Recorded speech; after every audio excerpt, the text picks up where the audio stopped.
there are expectations that others have of us. I would like to talk about the expectations that we have of ourselves. What I notice is that a lot of people sets their expectations either way too high to where they're almost guaranteed that they're not going to reach that goal,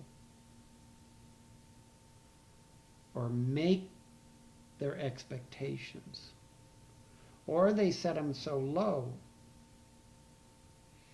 that anybody can meet the expectations. I usually find that people that set low expectations have low self-worth, but that's another subject. Now, those who set their expectations too high might be doing self-sabotage. When you sabotage yourself, and sabotage means to create your own failure, whether it be a little one and be a displease, or a bigger one and be, consequences such as getting written up at school or on the job, or a really big one and being rejected, like your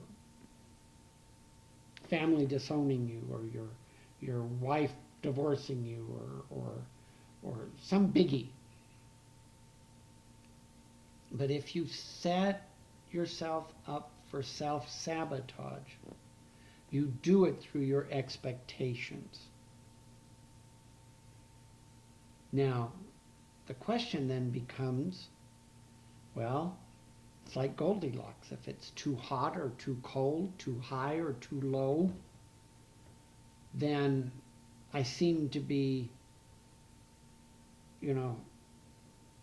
lost, because where is the middle ground? Where is, quote, the right answer? And the answer is you're asking the wrong question. There is no right answer or wrong answer. Expectations are things that our ego and our intellect come up with. Instead of coming up with expectations on what to do, what to accomplish in the world of activity, of doing. You could say, well, I really like this person over here, and I'm going to do everything I can to have that person like me as much as I like them. That's the world of doing. And you could be setting yourself up for self-sabotage. The difference is that when you go to the world of being, there are no expectations. You are in the here and now, and you are looking at what is coming up. Now, that doesn't mean that you don't plan to go to the movies with your friends, or you don't plan to go to school because you have a goal to graduate. There's the world of doing, and when it comes to activities, that's good. There's the world of being, and when it comes to your feelings, you need a different set of rules.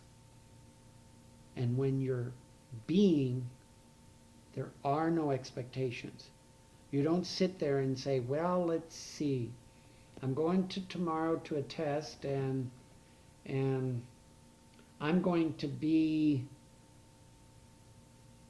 angry, or I'm going to be stupid.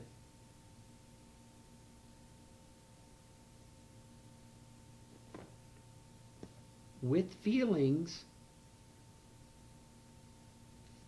they are there from the heart. There are no expectations. And as you learn to separate the world of doing from the world of being, you will be more happy, and you will be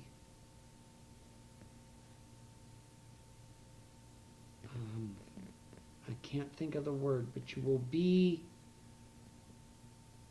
inner peace. That's the word. There will be an inner peace. And a lot of the drama, a lot of the could've, should've, would've's will vaporize. They'll just disappear. Because the coulda, shoulda, woulda's are in the world of doing. And I'm constantly hearing people say, well, I should have done this, or I should have done that, or if I would have done this, I would have had a different outcome. And in certain circumstances, when you're in the world of doing, if you made a left turn onto the wrong way on a one-way street, yeah, you probably wouldn't have gotten into an accident. But if you were talking about, if I would have said this or I would have done that, the other person would have fallen in love with me. No. Just doesn't work that way. If you would be you and be true and be joyful and be love, unconditional love, then you wouldn't have to say coulda, shoulda, woulda. You would be in love. Now, we place an expectation that, well, if I'm in love with this person, then I want that person to love me back. There's that expectation that, quid pro quo, if I give $1, I want $1. If I give an ounce of love, I want an ounce of love back. Some people will say I want twice, 2 for 1, but we'll just say if I give an ounce, I want an ounce. That's back into the world of do. In the world of be, you love this person. And then you see what the future brings as to whether that person will love you back. And when it does, or when that person does, then it's real.